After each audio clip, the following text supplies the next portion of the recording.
कर्मों का जहाँ तक योगदान है और कर्मों का किसी किसी के लिए अभिशाप होना और किसी किसी के लिए वरदान होना, ये भेद भिन्नता हम प्रतिदिन सुबह से लेकर के शाम तक देखते रहते, अनुभव में लाते रहते। हालांकि इसके विषय में आयुर्वेद को छोड़ करके कोई भी पैठी इस सिद्धांत को स्वीकार नहीं करता। जो नहीं करता उसके बारे में हमें कोई आग्रह नहीं, और जो करता है उसके लिए भी आग्रह नहीं। निर्णय क्या है, यह वस्तुस्थिति है क्या नहीं। आप भी भोजन आदि करते हैं, रक्त रुधिर इत्यादि के माध्यम से उसका परिणाम हो जाता है। उसी प्रकार पशु पक्षियों में भी यह हम देखते हैं, थोड़े बहुत अंतर को लेकर ही। किंतु ऐसे क्या कारण है, कुछ पशु और पक्षियों में यह खाया हुआ जहर के रूप में भी परिणत होता है। जहर के रूप में परिणत होता है तो उसका जहर का प्रभाव कुछ ही जीवों के ऊपर पड़ता है और मनुष्य के ऊपर विशेष रूप से पड़ता हुआ देखने को उपलब्ध होता है। उसका निवारण करना, चिकित्सा करना अलग है, किंतु सर्वाधिक जीवों में जहर क्यों बनता है और देवों में अमृत क्यों बनता? देवों को तो देख नहीं रहे, कोई बाधा नहीं, तो इसमें तो आप देख रहे हैं। आज वर्तमान में विशेष रूप से जो प्रचलन में पैठी है, वो भयानक सर्पों को पकड़ करके, नहीं समझे, उसी जाति के उस सर्पों को पकड़ करके और उनके जो विष को निकाल करके, सुने हैं इसलिए तो मैं कह रहा हूँ, पढ़ने में भी आ सकता है, लेकिन मानना और नहीं मानना ये अलग वस्तु। सुने में आया है तो इसको तो गौर तो करना पड़ेगा। तो उस जहर के माध्यम से कैंसर आदि रोगों की चिकित्सा की जा रही। उन चिकित्सा के उपायों को देखते हुए हमें ऐसा लगता है यह कभी भी इस प्रकार का नहीं होता होगा, लेकिन आज हो रहा है। कीमोथेरेपी सुनते हैं, हाँ, कुछ इंजेक्शन या कुछ भी रहता वो अपना का उनकी अपनी पद्धति कि देखते देखते उनके बाल सारे पूरे के पूरे झड़ जाते हैं। दांत तो नहीं झड़ जाते, लेकिन बाल तो झड़ जाते हैं। अब बाल पुनः आ सकते हैं और नहीं आ सकते, ये बात अलग है। खून का पानी बनना प्रारंभ हो जाता है, जलोदर का बनना अलग है, और इस औषध, इस पैठी के कारण उसका खून का पानी हो जाना अलग। अब खून नहीं है तो जीवन कैसे टिकेगा? ऊपर से और खून दे दो दूसरे के। ये क्रम सुनते हैं, एक बार, दो बार, तीन बार, चार बार करते करते 10-15 बार तक कभी ये क्यों वह नशा, वह जहर उसे दिया जाता है। तो उस जीव के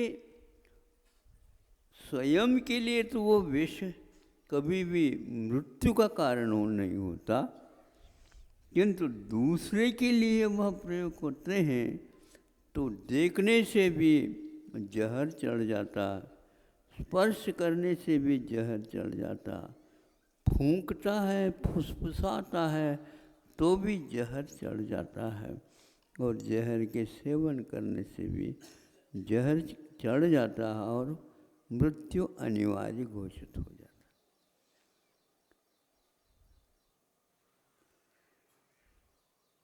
इसके पीछे जहर बनने का, जो खाया तो मीठा अच्छा अमृत तुल्यवत, किंतु जहर बन रहा है, ये उसके पूर्व जन्म में किए हुए कर्म के उदय के कारण बन रहा है। इसको स्वीकार कई लोग नहीं करते, जीवन को ही स्वीकार नहीं कर रहे। जीवन दिख रहा है, ये कुछ ऐसे नट बोल्ट के माध्यम से मशीन का जैसे निर्माण होता, उसी प्रकार ये जीवन है।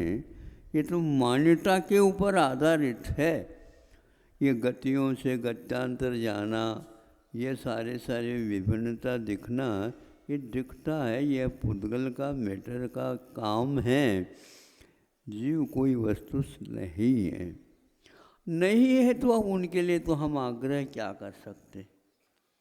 जब उन्हें तत्संबंधी बोध या कुछ ऐसे आनुमानिक विषय मिलेंगे, अवश्य स्वीकार करेंगे। नहीं भी करते हैं तो उससे हमारे लिए कोई बीमारी होने वाली नहीं है, लेकिन उनकी भविष्य की बीमारी को देख करके हमें बहुत चिंता हो जाती। यह यदि नहीं मानेगा तो ये किसके कारण होते, ये तो मान लो कम से कम। होते क्यों? अब इस प्रकार कैंसर की चिकित्सा के लिए, भयानक रोगों की चिकित्सा के लिए, जैसे कोई कुत्ता काट जाता है, ये भी बहुत प्रसिद्ध है, उसके लिए भी इसी प्रकार के जहर निकाल करके उसके इंजेक्शन जो है दिए जाते हैं। 1 दिया जाता, 2 दिया जाता, 3 दिया जाता, कुछ अवधि छोड़ करके ये चिकित्सा होती बताते हैं। इसके उपरांत भी कभी कभी अपवाद के रूप में उसकी मृत्यु हो जाती है। किसी किसी के कुत्ता काटने के उपरांत में मृत्यु नहीं होती है। ऐसा क्यों है? तो जहर में अंतर होता होगा, अथवा इसके पास उसको भी हजम करने की क्षमता होती होगी उसी एक विशेष व्यक्ति में, इसलिए मृत्यु नहीं होती। अब यह विषय होता है कि इन जहर क्यों बनता है, वो क्या तत्व है। दूसरे के जीवन को घाट पहुंचाने के ऐसे प्रत्येक व्यक्ति के शरीर में तत्व रहते हैं, उसके माध्यम से प्रतिकार होता रहता है। किसी किसी को कम रूप में, अनुपात किसी किसी में ज़्यादा होता है। 2-3 बार ऐसा अनुभव किया है। सर्प ऐसा जिसने काट खाया एक व्यक्ति को, और काटने के उपरांत जिसको काटा उसके लिए कुछ समय के लिए हुआ, फिर वह अपने जीवन पुनः नॉर्मल हो करके चालू हो गया। लेकिन जो सर्प ने काटा था वो सर्प थोड़े से दूर जा करके मर गया। सुन रहे हो? ताली नहीं बजाओ।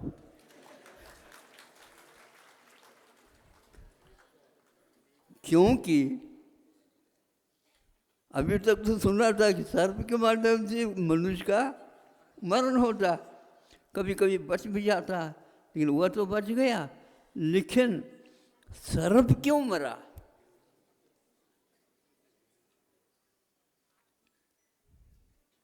सर्प डरता है ऐसे व्यक्तियों से। आप सर्प से डर रहे हो, वो आपसे भी 10 गुना ज़्यादा डरता है।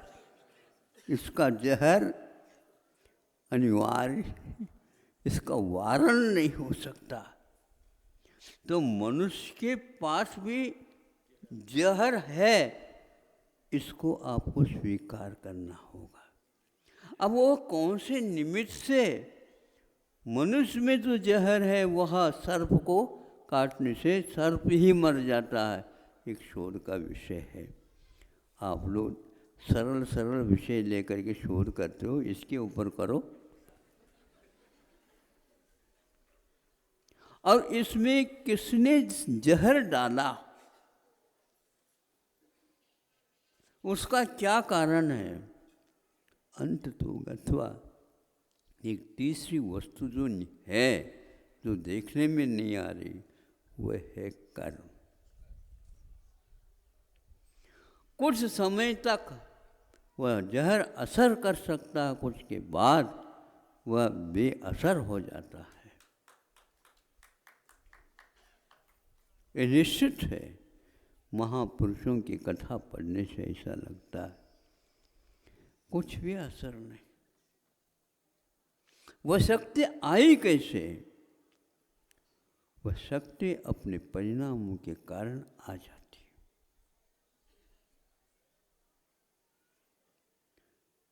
है। ऐसे भी बच्चे हैं जिनके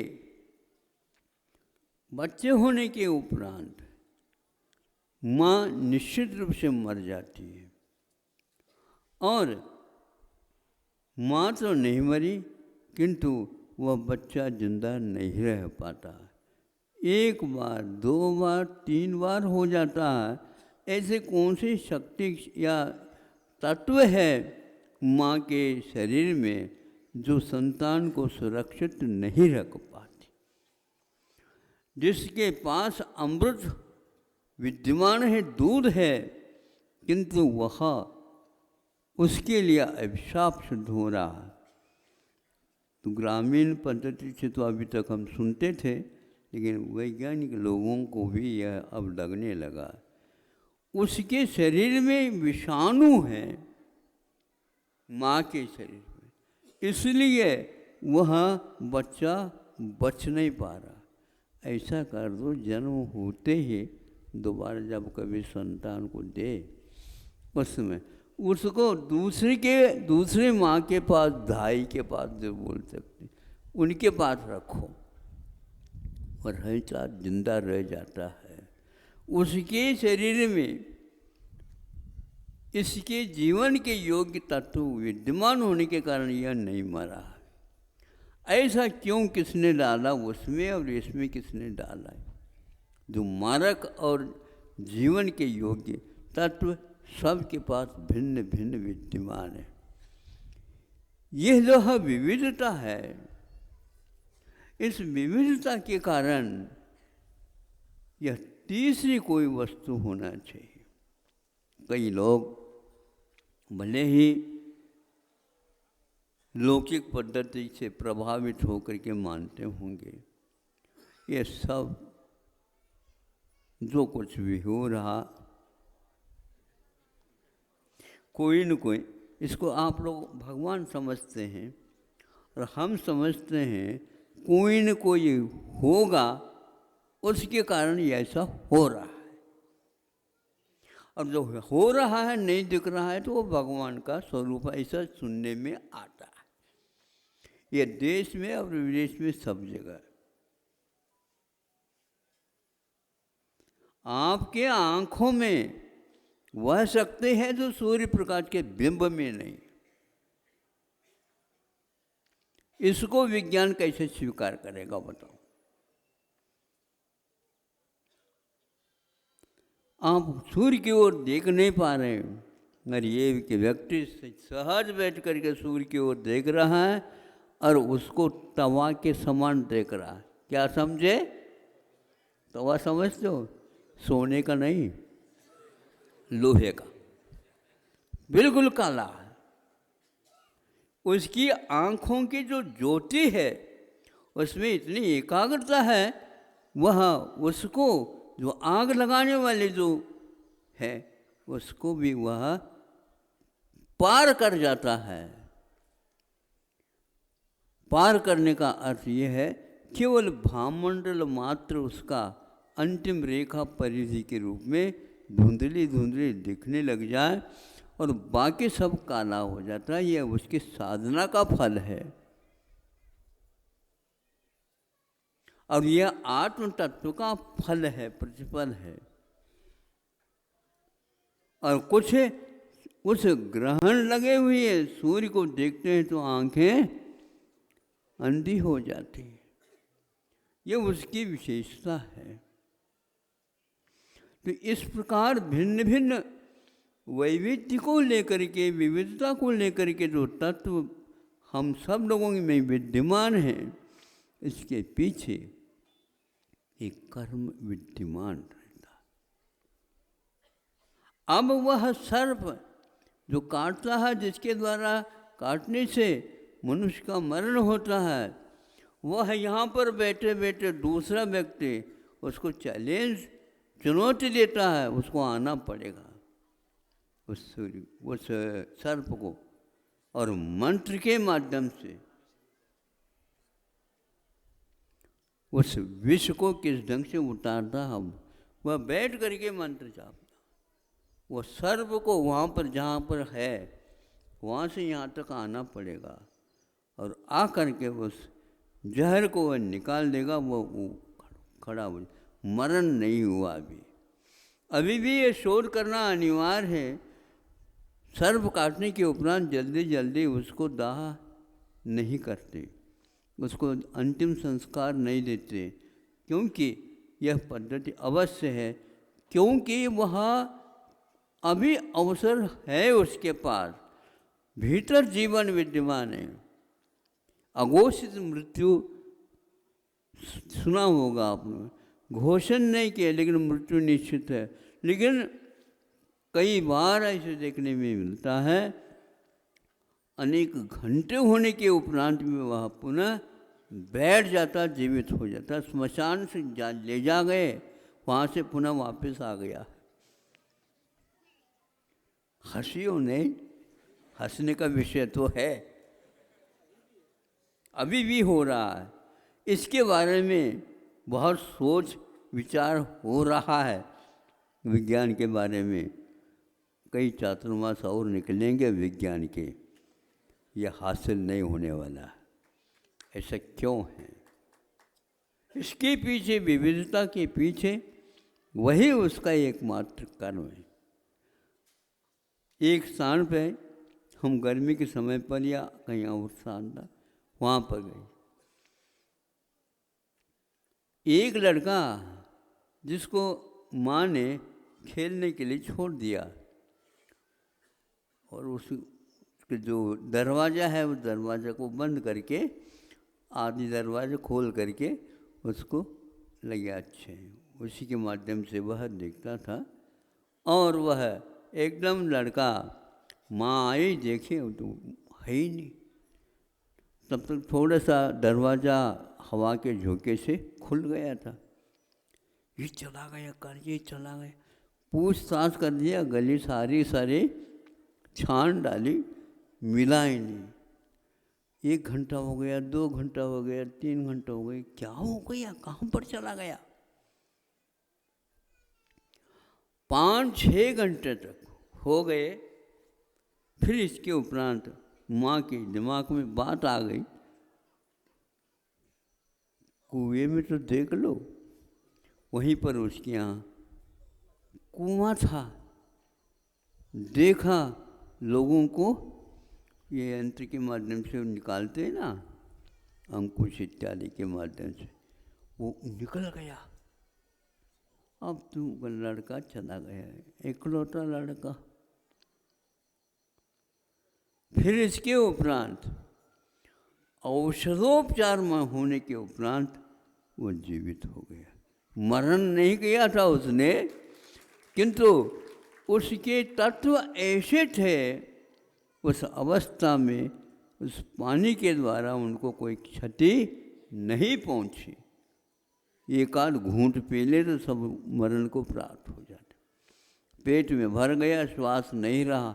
अब उसके पास ऐसे श्वास लेने का बल था, शक्ति थी, उसके कारण पानी में रह कर के भी 4 घंटे। मरण और जीवन ये आपकी वजह से नहीं, आपके परिणाम के फलस्वरूप इस प्रकार की शक्तियाँ आ जाती हैं। मेंढक मरता नहीं, मछली मरती नहीं पानी में, और आप सारे मरे ये नियम नहीं, सारे डूबे ये भी मर नहीं। अरे डूब जाओगे, डूब जाओगे, डूब जाओगे। ध्यान में भी तो डूबते हैं, मरते क्यों नहीं बताओ? ऐसे डूब जाते हैं ध्यान में। कोई भी व्यक्ति कुछ भी कर ले उसको कुछ नहीं होता, क्योंकि जीवन के जो यंत्र हैं शरीर के, उनको इस धन तक वहाँ तक पहुँचाया जा सकता है, वहाँ हवा की भी कोई आवश्यकता नहीं, पानी की भी आने के उपरांत भी उससे कोई भी घाट नहीं होता। इन सब बिंदुओं के ऊपर ज़्यादा समय तो नहीं लेता, बिंदु बिंदु दे करके आपको आगाह करना चाहता हूँ। वर्तमान विज्ञान के अलावा भी कुछ विज्ञान हैं जो वीतराग विज्ञान होता है। आज विज्ञान के सामने भी चुनौती है, और पहले भी थी चुनौती, अभी भी है। उस बारे में सोच नहीं रहे हैं, उनका मतलब प्रयोजन सिद्ध नहीं हो रहा। सही वैज्ञानिक वही है, इसके शोध में भी लगा हुआ, और उनको वह हासिल भी हो सकता है। अंतिम एक बात कह करके, ऐसे भी प्रयोग हो रहे हैं, और यह बिल्कुल ठिका शास्त्रों में लिखा हुआ है। थाली सामने रखी है, विविध व्यंजन उसमें रखे गए हैं, और खाने वाला व्यक्ति क्या करता, हाथ से उठा करके उसको नहीं खाता, और उसकी ओर देखना प्रारंभ करता है। सुन रहे हो आप? यहाँ पर व्यंजन की थाली नहीं है, केवल आप धारणा बनाइए। और वह ग्लास की ओर देखा, दूध भरा हुआ उसमें, उसकी ओर देखने से वह ग्लास अपने आप ही खिसकता हुआ उसकी ओर आ रहा है, आपकी ओर नहीं आ रहा। जो सामने देख रहा उसकी ओर। जो सूर्य का उदाहरण दिया था, उसी प्रकार उसकी आँखों के ज्योति के बारे में कह रहा हूँ। इतनी एकाग्रता होने के कारण वो प्याला खिसकेगा, नाश्ता हुआ उसके पास आ गया, वह चम्मच भी आ गई, जो व्यंजन चाहता है उसी को, और पुनः बंद करता है, वहीं तक पहुंच जाता। ऐसे संगीत भी होते थे, ऐसे काव्य भी होते हैं, ऐसे शब्दावली भी होती है, जिसके कारण इस प्रकार के चुनौतियों को भी उत्तर देने वाला एक ऐसा बल सामने आ जाता है। ये सब किसके हैं? विज्ञान के नहीं, एकाग्र प्राप्त हुआ विज्ञान इस प्रकार के चमत्कार हो जाते हैं। ये मामूली चमत्कार है, और समय मिल जाएगा तो मैं बता दूंगा आपको, यदि मिल जाए तो आ जाना। और आने के उपरांत भी यदि लगन के साथ पढ़ते हैं तो अवश्य उसका प्रभाव देखने में उपलब्ध हो सकता, होने में कोई बाधा नहीं। आत्मा के पास बहुत अनूठी अनूठी शक्तियाँ भरी हुई हैं, लेकिन आपको फुर्सत नहीं, अथवा उसके ऊपर विश्वास नहीं। विश्वास भी हो तो भी क्या कहें, आगे के चारित्र का अनुष्ठान नहीं होने के कारण वह हम लोगों के भीतर जो रखे हैं वो बाहर नहीं आ पा रहे हैं। इसलिए जहर आदि के जितने भी हैं इन सब का उपशमन किया जा सकता है। कषाय को थोड़ा उपशमित आप करना सीखो। ये सब मामूली चीज़ है। अहिंसा परमो